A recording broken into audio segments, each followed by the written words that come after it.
Shalom, all praises to the Most High, no cassette. Praise be to the earthly mother, the Kahe, the Holy Spirit, in the name of his only begotten Son, Motsah the Lamb, unification to the nation. So guys, this is going to be another installment of the series that I wanted to do, and just, identifying some of the lost tribes of Israel in the Pacifics. This isn't the Land of Sinim series, but I did one on the sons of Reuben. Now, I don't really know what sons these are. I don't even know I'm going to title this video. I guess you'll see it when it is. But we're going to talk about the Polynesians, the Melanesians, the people from Papua New Guinea a little bit. Just touching on certain things, and you guys can, do your own research. There are plenty of Polynesian brothers who are on YouTube who are actually teaching that they are these different tribes, like the tribe of Naphtali, the tribe of Zebulun, right? Now we're going to go over a little bit. We're also going to touch on the Philippines as well. Anyway, let's watch this video, because I actually made a video a long time ago called when I went over the Israelites of Peru, right? And I'm just seeing so many similarities between those brothers and sisters over there and our brothers and sisters over here.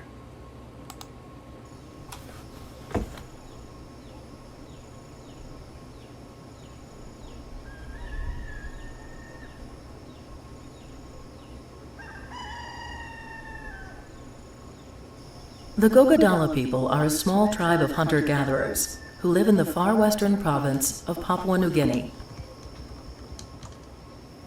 It is one of the most unexplored places in one of the most unexplored countries in the world. The story the Gogodala tell of their origins begins with their ancestors' long journey by canoe to a scattering of lush islands set in this tropical lagoon. Thousands of years later, the Gogodala are still here, still mostly hunter-gatherers, still using canoes as their main means of transportation around the lagoon, still cut off from the rest of the world. Now, you know what I find interesting is that people say, well, the Native Americans, they aren't Israelites because they receive reparations and they weren't really punished the same way how the so-called black people were. Well, what about these people? Now, let's follow your logic, because these people weren't colonized in the same way as the other Israelites. Does that mean that these people aren't? No. The Most High punished a certain group of us more than he punished other groups of us. We all did not get punished in the same way because we all didn't do the same wickedness. Our forefathers did not do the same wickedness. The Most High is ultimate fairness. He's ultimate loving kindness. So why would he punish certain people more when their forefathers did not do what your forefathers did or what my forefathers did? You understand? But because of that, also, you will notice that most of the knowledge is also coming from the people who descend from the people who are punished the hardest, aka the ones here in North America and probably Central America as well, because those are the places where the heaviest of hands were put on, was Central America, the southeast of the Americas, Mexico, Texas. That's where the heaviest of the hands were put on. Also South America as well, but a lot of that place, they've completely destroyed that place, man. But anyway, my point is that you have to not be arrogant when you're looking for the lost tribes, because they're all not going to look like you. They're all not going to sound like you. They're all not going to speak like you. They're all not going to have gone through the same experiences that you have. But some of them know. Some of them do understand. And you're going to find out. But you can't go by looks, man. The Israelites are going to look like, you can't go by looks by how you think the Israelites originally looked. But the people of Shem are going to look like everything in between an African and an Asian. right? That's what they're going to look like. So you shouldn't be surprised if you see people look closer to you and not look closer to you and whatever. We are in between so-called black people and so-called yellow people. We are like an in-between. So, and these people are not considered Africans. These are considered Negritos or Pacific blacks. They deem these different as being different from the so-called African. And even so, the sub-Saharan African, they have a different sort of phenotype, a different sort of body structure than an East African. So those people aren't even African. They didn't originate there.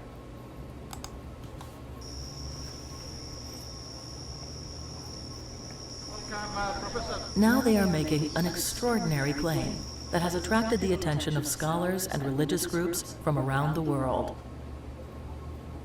The Gogodala say they are one of the lost tribes of Israel. They say the Jewish holy book, the Torah, is their story. And after thousands of years in an Eden all to themselves, the Gogodala now say they want to go home to Israel.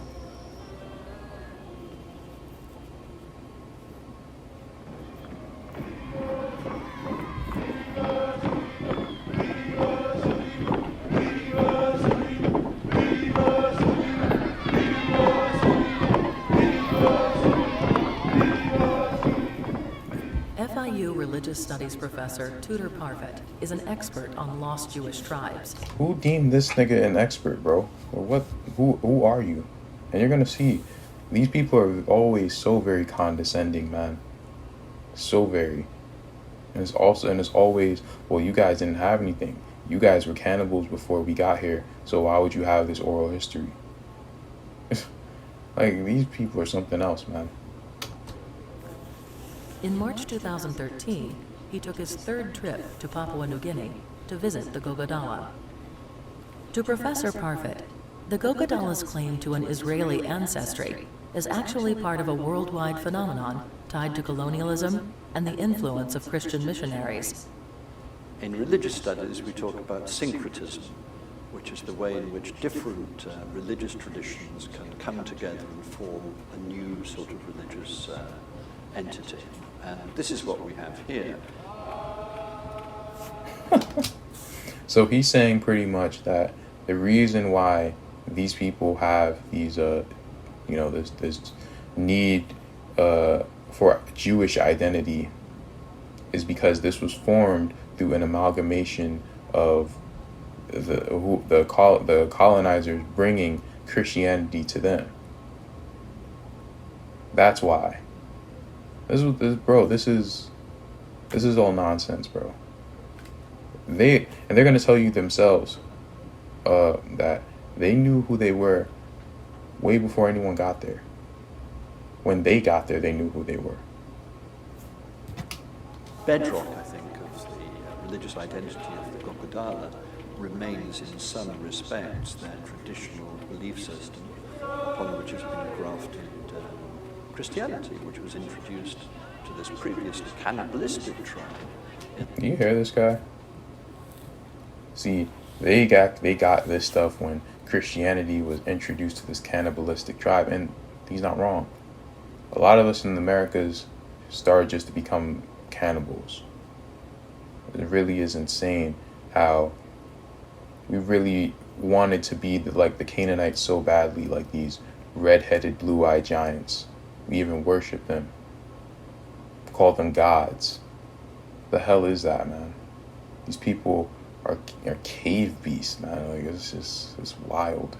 Maybe not the Canaanites, but bro, like these, man, that's just wild to me. But yeah, this is the conclusion that Mighty Whitey comes to. Oh yeah, this is the product of Christianity civilizing savages. Yeah, okay. In the 1950s. Now, on top of that, has been grafted a kind of Judaism. So it's interesting to see that they now, many of them wear yarmulkes. They've recently acquired prayer shawls. They've started celebrating quite specific. Look at their face structures. do those look like African face structures to you? They almost look Asian. And that's what I'm trying to tell you guys. The Israelites are pretty much Negroid Asians. They're in between Shem and they're in between Ham and Japheth. Right? They are so-called black people or melanated people with Mongoloid features, and we're going to go over that exact concept maybe later on, or I don't know where I'm going to post any of these videos, but I'm going to try to get into that concept with that book that I just brought out a few days ago. But even they know that the so-called people who they call Negroes or black people, that they have features like from a Mongoloid, what they deem as a Mongoloid. Like after they put everything in classifications, they're confused as to why you don't fit those classifications, why you and Native Americans don't fit that classification. And they pretty much refer to you as your own race. From a skeletal standpoint, they refer to you as your own race.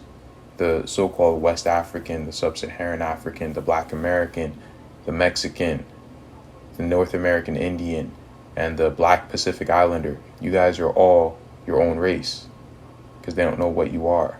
They're confused. Why these people have black features but also have Mongoloid features? Why do these Mongoloids have black features? They're confused. The Jewish holidays, like Passover, for instance, and Hanukkah. The Gogodala say they have always been Jews. In fact, their original ancestors, they say, came from Jerusalem. And our ancestors believe, they passed down the story that we traveled in the canoes. The canoes came from a place called Yebisaba. Yebisaba. We're gonna try to find out where that is. Maybe not in this, I only looked it up for like a few seconds because, I just wanted to get a video out to get the blood, flowing. We can exchange some information in the comment section, We believe that Yebisaba is in Israel, which is Jerusalem at this time. So they came from Yebisaba. Now, I'm not sure where Yebisaba is or anything of the sort, but it just sounds like Jebel Sahaba or Yebal Es Saba. So this is someplace located in Sudan. Now, these people actually, like the Israelites, I don't know when they got to Sudan, but they were in Sudan. That's what I mean. I don't say that they weren't in the Middle East. I just say they did not originate from there. Right? So that's all I'm trying to say. But who's to say that this is even in the Middle East? Who's to say that Yebel Saba or Yebi Saba, the person, what this brother just said, he's from, who's to say that's in the Middle East? I don't know where it is. I don't know where it's from. That time, that place was still known as Yabis. And that's our ancestors and our forefathers told us that that's our homeland. And we will return one day to that place. Now, let me share something that I wasn't really sure if I was going to share or not, but I think the lands of Benjamin are actually in this general area. The reason why that is because what do the Yemenis call themselves? What is that location called? It's called Yemen. Yemen means south, right? So, in some strange, according to that compass, then south would be actually what they call the Middle East. It would be the Middle South, right? Because the word Yemen means south.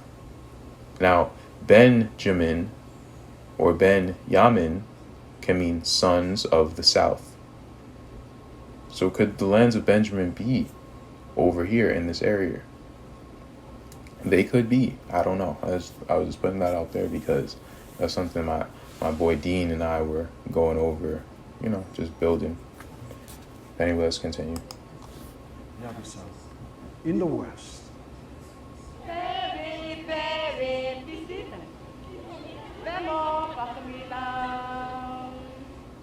A traditional dance of the Gogodala relates the story of their exodus from Israel and predicts their eventual return. We are praying that the Lord's word will be fulfilled through us. When it says in the Bible, when Yeshua's coming, before he comes, all his people, his chosen people, will go back to Israel. Beautiful, man. So far, the Gogodala claim to be Jewish has not been validated. Initial DNA tests by Professor Parfit proved inconclusive. You know, and we're going to touch on that a little bit because, you know, people go crazy over DNA, but, you know, I understand DNA can tell you something, but it's not going to tell you that you're an Israelite. It can connect you to the Israelites, but it's not going to tell you that you are. You can have any DNA strand in the world and still be an Israelite. But it's going to show maybe the migration patterns of how your people got to that point. But it's not going to tell you. It's not simply saying E1B1A equals Israelite, therefore case closed, right? No. Ramses III had an E1B1A strand as well. So what does that mean? You can't go by that as being the end-all be-all. Everyone with this DNA haplogroup, this Y haplogroup, they're all Israelites. Everyone else isn't. I'm sorry, you're a fool. You're a fool. We're not going to be able to be numbered. We're supposed to be the sands of the sea, yet you're able to number us with DNA. No. It's not only about DNA, and that's not even where the origin is. Africa is not the origin. So if you really want to use DNA, then you're actually proving who you're not. If you want DNA has to align with where the origin is. So if you're using the Middle East as an origin, and Israel does not come from the Middle East, or Israel is not in the Middle East, what are you saying? Now, it can come from the so-called Middle East, but maybe that is a genetic drift that occurred after they came from somewhere else. That's what I mean.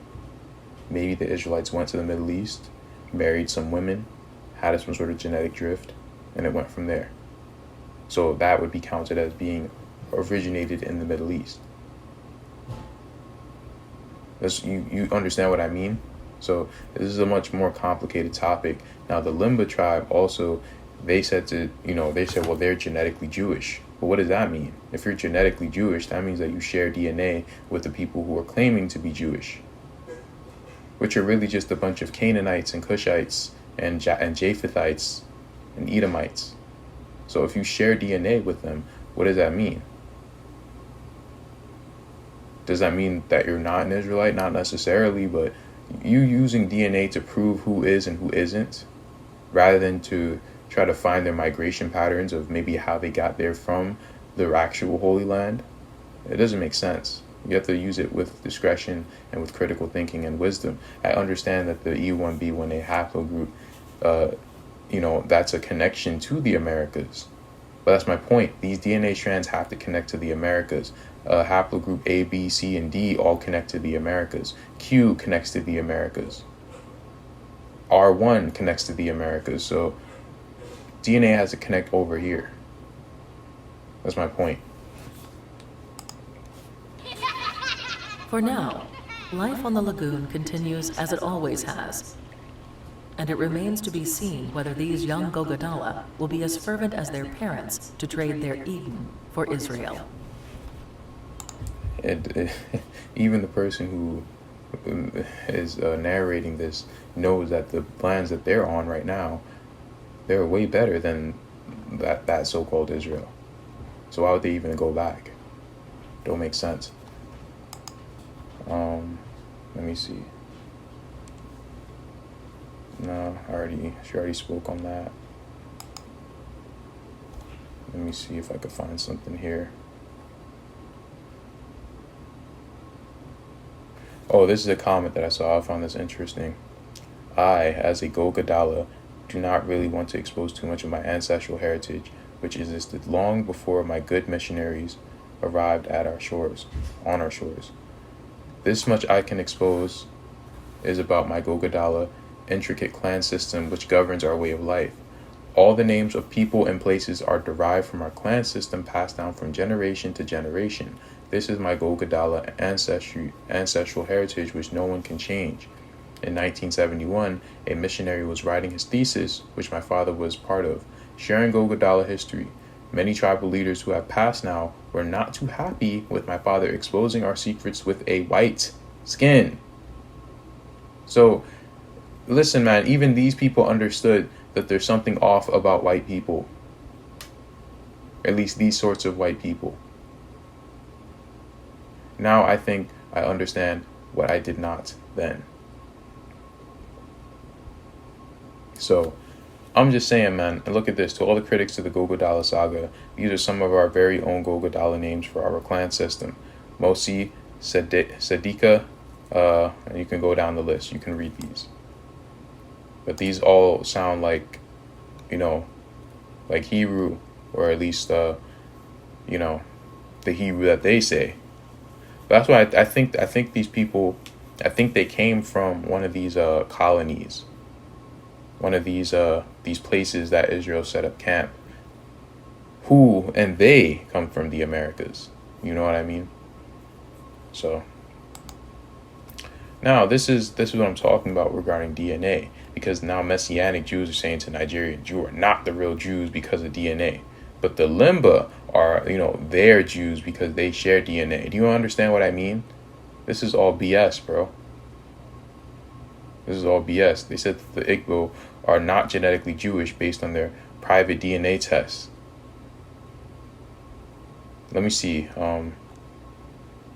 The purpose of the test was to provide them with testing and the pursuit of truth in terms of historical identity, said a spokesman for Jewish Voice Ministries. The DNA did not support their claim to be an ancient people of Israel, but we consider them our brothers through common faith in the Messiah, Yeshua. So, you see, this is the condescending attitude that even a lot of our people have. They'll say, well, the natives, well, they aren't our people, but, at least they can come to us through Christ, and, they could be our brothers in the spirit. They could be spiritual Israel. Like, do you understand? These people are saying the same thing to these people who are our brothers as well. Why don't you make the same claim to them? But the Limba, they are considered to be, genetically Jewish because they share some sort of Cohen marker.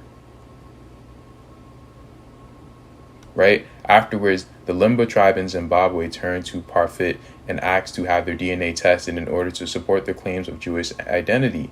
Parfit agreed and found that many members of the Limba tribe, especially a subclan called Buba, shared the same genetic marker of the Cohen haplotype. Parfit is quick to point out that this DNA marker does not mean that the Limba tribe is Jewish, but rather that the tribe likely migrated to Africa from the Middle East. Since this migration dovetails with the oral history of the tribe that they were descended from Israelites, it was widely interpreted that the Limba are genetically Jewish. So it's either that these people are that the so-called Limba people are converts, or they married a bunch of other nation women, had some sort of genetic drift, maybe. Because the fact that you're being tied to being Jewish is something totally different. But they're saying maybe they're from the Middle East, and I know that the Israelites set up shop in the Middle East. So, again, we have to really look at things from a critical eye and not get into a lot of ignorant banter regarding DNA and looks. This is not what the Most High gave us to identify who we were. We can simply look at history, we could look at prophecy, and we can judge by the Spirit. That's how I know who my brothers and sisters are. I know who they are based on the struggle that they go through, based on who they said that they were. What does the prophecy say? What they would go through? Are they fitting this description? Right? And how did the Israelites originally look? We have to understand, we have to identify where the land was in order to find out what they originally looked like. Now, the land here has a plethora of looks, ranging from so-called Australoid to Mongoloid to Negroid. So that's why I say the Israelites are like an amalgamation of all three. But people don't want to hear me, man. Like, they think I'm just pulling this out my ass or something.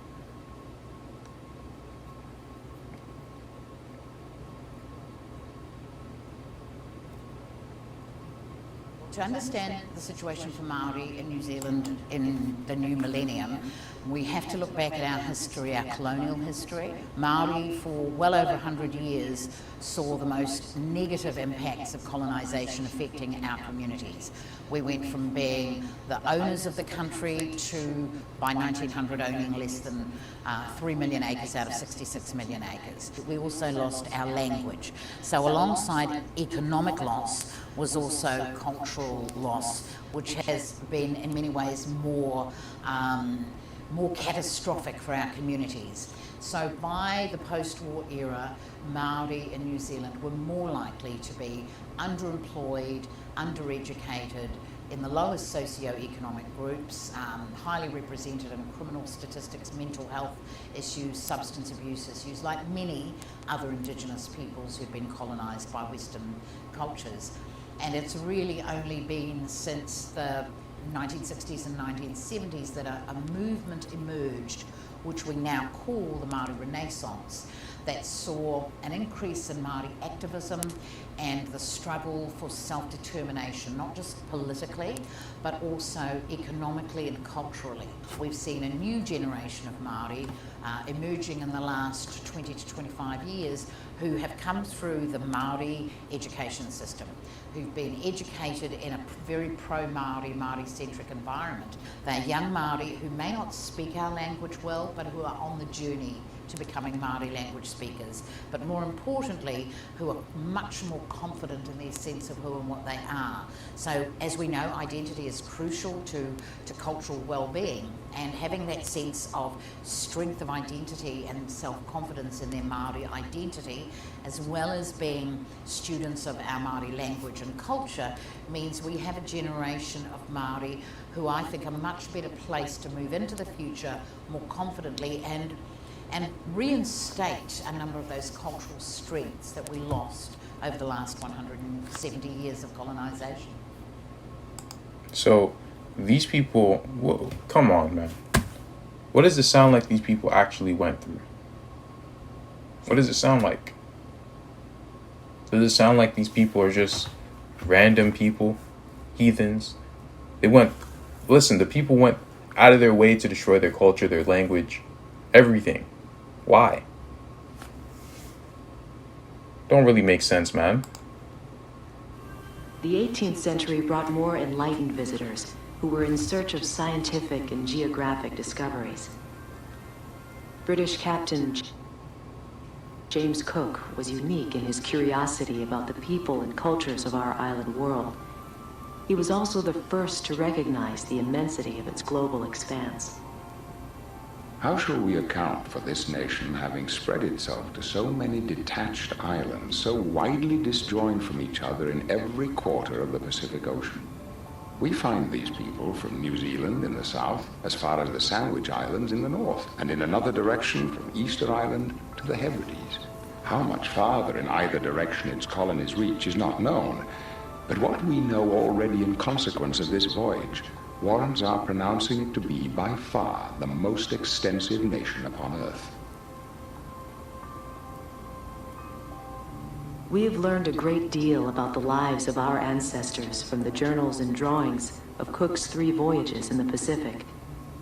When Captain Cook came to Tahiti on his first voyage, he met a navigator who guided him around the neighboring islands. Several of the natives were daily offering themselves to go away with us, and as it was thought they must be of use to us in our future discoveries, we resolved to bring away one whose name is Tupaya, a chief and a priest. While sailing with Cook over thousands of miles of open ocean, Tupaia was always able to point exactly towards Tahiti without referring to any kind of map or instrument.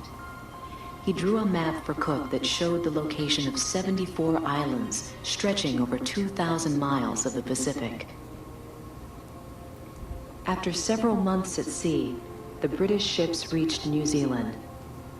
Cook had learned some Tahitian, but not enough to communicate with the Maori people. Tupaia spoke to them in his own language, and it was an agreeable surprise to us to find that they perfectly understood him. They have the same notion. Brilliant people, man. Brilliant. Of the creation of the world as the people of the South Sea Islands have.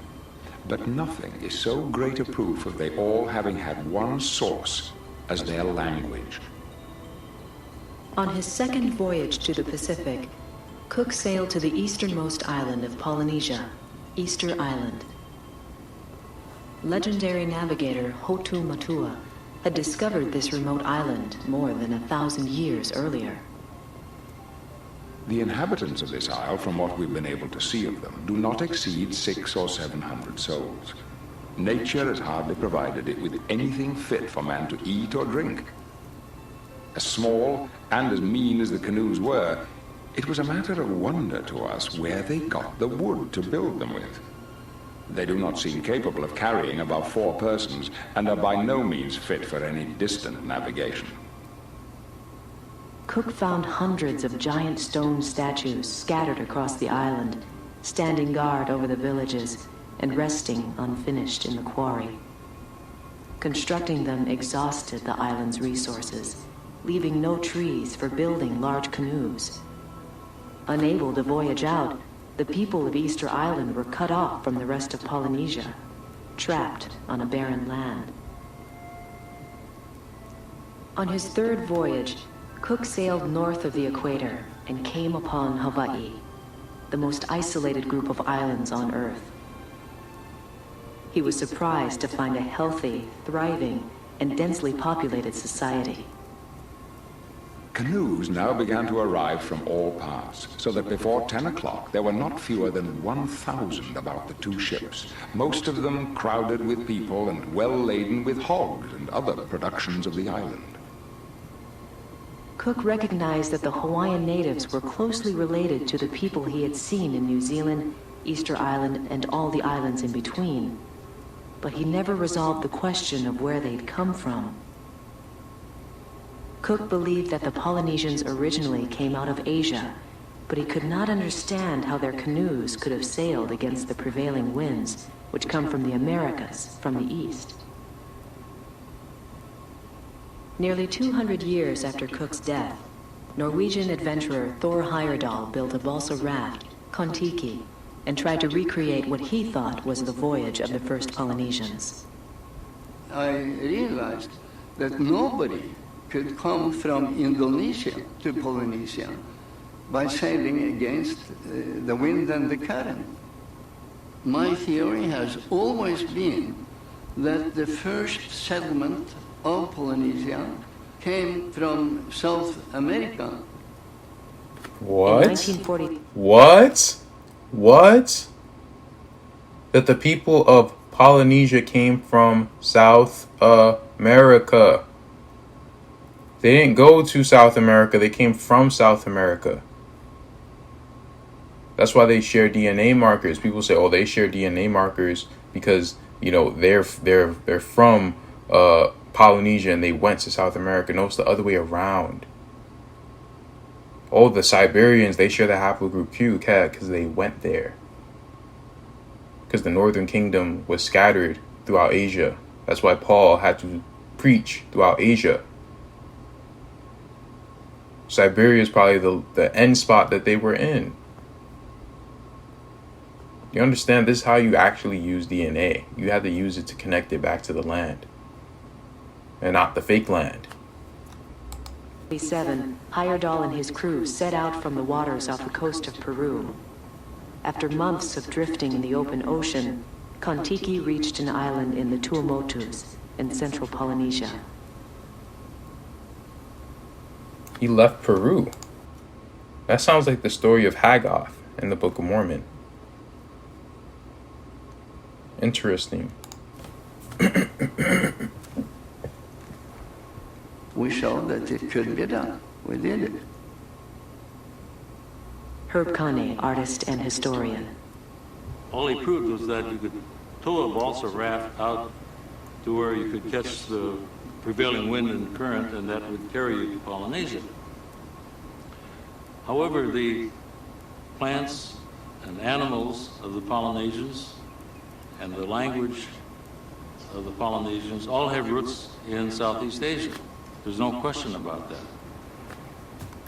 Or did they go to Southeast Asia? Southeast Asia is connected with the Americas. India, many of the things in India are connected with the area of Cusco, Peru. Why? Because that's the navel of the world. You will see many things come from out of South America because that was the origin. Now, I'm starting to believe, yes, the land of Abraham is in the west coast of the Americas.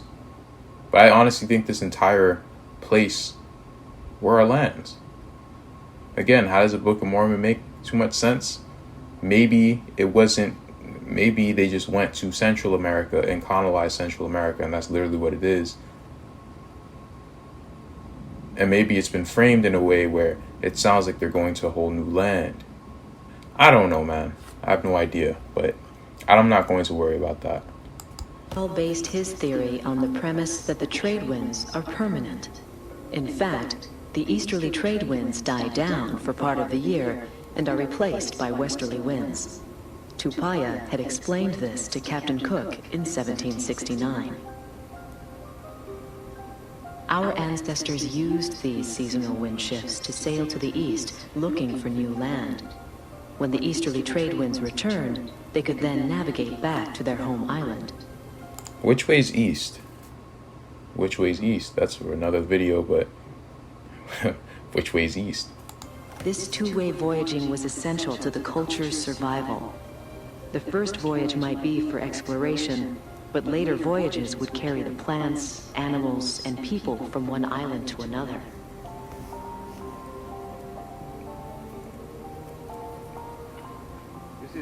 When archaeologists searched for physical evidence to test Heyerdahl's theory of Polynesian origin, they did not find artifacts from South America. Among the objects they discovered was a unique type of pottery, lapidaware. These ceramic footprints trace the route of our ancestors from the western or Asian edge of the Pacific to the islands of Tonga and Samoa. Their descendants continued east to central Polynesia, then spread out to colonize Hawaii, Easter Island, and New Zealand. But there were many who believed that Polynesian canoe building systems and navigation systems were not adequate to the tasks and challenges of long-distance two-way voyaging. One of the leading skeptics was a writer named Andrew Sharp. Deliberate long voyaging and colonization were impossible. Hawaii, New Zealand, and the other detached islands in the Pacific were each settled by one or more accidental one-way voyages of orphans of the storm, or exiles hoping to find land. Sharp's skepticism. Okay, that's enough. So, pretty much the Polynesians were a great people when it came to seafaring. What does that sound like? Sounds like the tribe Zebulun. A great seafaring people. People who seafared in the South. Maybe the South is what people consider the East. I don't know, man. I don't know. But very interesting, right? Very interesting. Let me see if I could get something else out of this. Let me see. I think I'm just going to leave... Oh, this person did a lot of research. I'm going to leave this in the description, man. But look at this. This is something that one of these, these people of the Maori wrote. Now, let's read this. These were the 12 tribes of the children of Israel. Moses was led to all 12... Moses was to lead... I'm tripping. all the tribes out of bondage of Pharaoh's Egypt through the wilderness and to their promised land. Very interesting, right? Very interesting. So that means that that Egypt, maybe it really was a worldwide thing, and Moses and Joshua, they were leading and killing the people off their promised lands. Interesting concept. When I saw that, I was like, So Joshua, he pretty much liberated all the lands of Shem from Canaan. Moses, he gathered all the children of Israel. Right? Interesting, right? Though they had been said to have come from Hawaii, which sounds like Hawaii, their final destination and settling home, their promised land, would be Aotearoa, the land of the long white cloud, and New Zealand. So New Zealand, now a lot of New Zealand has been sunken. A lot of the islands and places in the Pacifics have been sunken. We are a Asian people. We are a Afro-Asian people. The plan was of a divine nature that they wander off, arrive at their promised land, become oppressed again under a white English colonizing race for a time, only to come to this day and age we are living in, where there would be a calling to account, the work of Pakaha, with Maori and divine judgment as prophesied by our ancestors. Someone would come with the mantle of Joshua to pick up the unfinished work, seeing to it the unification of Maoridom and the ordination of our race would be fulfilled, to come through out of the top of our oppressors. This is how they would come to work for us. So this is all their oral history. Sound familiar? That they would get oppressed by a white race? What did the Hopi say? The Hopi, they prophesied of a white race coming to enslave them. The Aztecs prophesied of a white eagle coming to enslave them, or a white god eagle coming to enslave them. You understand? This is their oral history. Making a treaty with Maori, the lost tribe of the children of Israel. By making a treaty with the Maori people, the Queen of England and her race of people would enter themselves into a divine agreement without them knowing, only to come to the times we are living in, to be called to account for their fruitless works here, revealing the true motives for creating their treaty, a disguised land-grabbing takeover plan. What does that sound like? But who would have ever thought there would be a divine judgment? A far higher force will come to rescue and deliver our race of people. The prophecies of the Maori will be fulfilled. Now today, thousands upon thousands of our people have committed suicide under their leadership. A white race government, media, laws, city councils continue to control our generations. Now would be the perfect timing to cast them out. English colonization will never work. It has never worked. It's a way of thinking that is of the dragon, who is the devil and Satan in this revelation age we are living in. This is a Maori person, by the way. This sounds like like one of us, doesn't it? Because it is. That's my point. That's why I don't care if people get upset if I speak a certain way and you don't like how I'm speaking about Gentiles. I don't care. Go cry about it, softy. Seeking the guidance of our people to bring the judgment. I would like to seek the guidance of our people regarding the calling upon my life. I have the mantle of Joshua upon me to bring a divine judgment by a divine order, calling to account the work of Pakiha with the Maori, who are the lost tribe of the children of Israel. Who would have ever interpreted the overcoming the dragon in this revelation age has nothing to do with the people of the church, but those individuals and communities and races who would recognize those who are actually oppressing them through the governing bodies of them through governing bodies are operating the same thinking as the dragon, who is Satan, and Lucifer and the devil. He's not all the same thing, but it's better than saying Esau.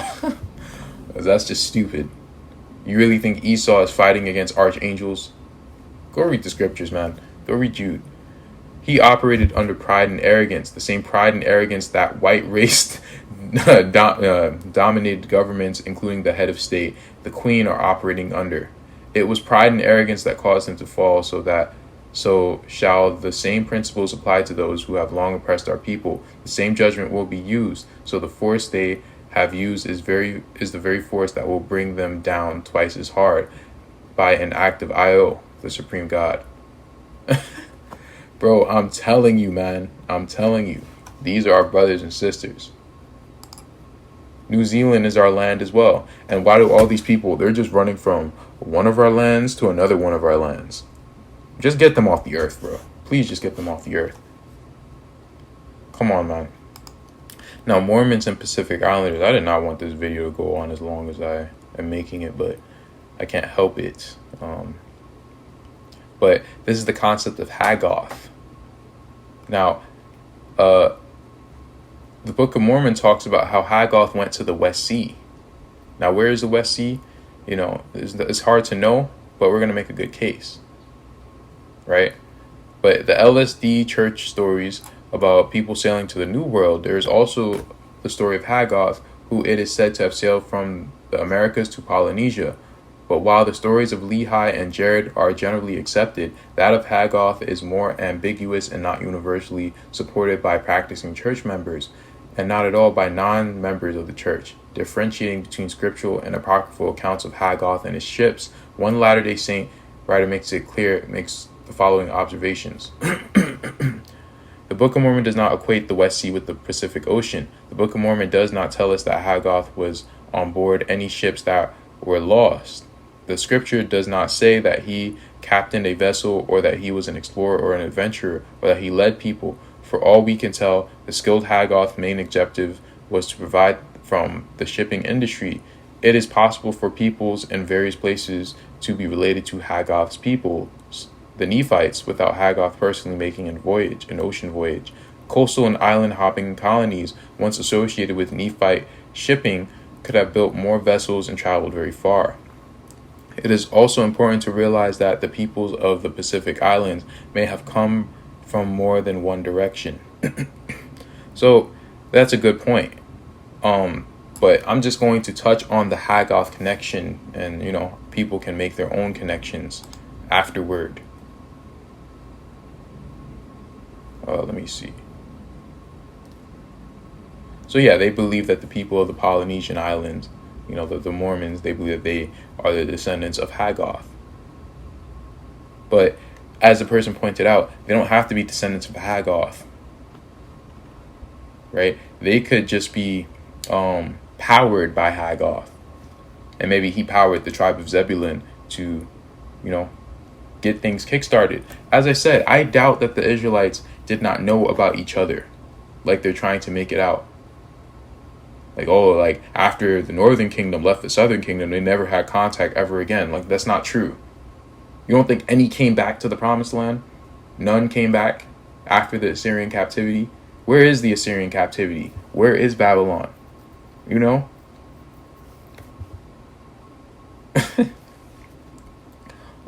Sweet potatoes, which are native to South America, are a common traditional staple throughout Polynesia. The Quechua word for sweet potato is kumar, very similar to the Polynesian word kumara for the same plant. It sounds like Japanese. That's what I mean. Quechua is like the universal language. Like there's traces of every language in the Quechua language. So that's very interesting. Let me just bring this out because my voice is getting tired. But this is a document of the Philippines. And it talks about how, I'm going to leave this in my library and leave the link in the description. But one of the chapters in this, it says, I, whose name is Mayunia, do write the history of my people, and I know not if it is true or false, but I know that these stories are important for my people. And my father had told unto me stories about our ancestors who did travel from a far land, and our ancestor whose name was Elhiah was spoken unto by God, and he did take his tribe out of their homeland, and they did travel many years until they came unto a great sea.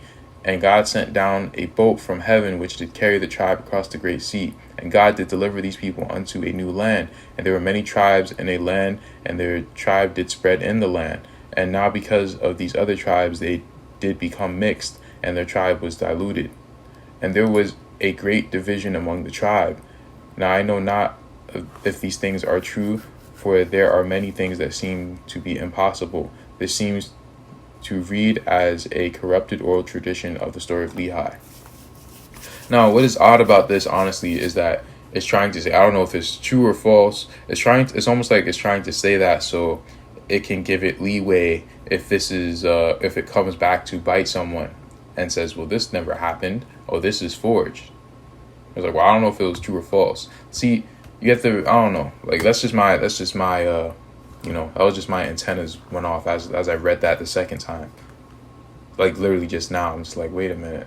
I don't know. That sounds kind of off. And you're also going to understand in the same document that that the so-called Most High said that, it's okay to be gay, pretty much. And I'm like, bro, this is just wickedness, bro.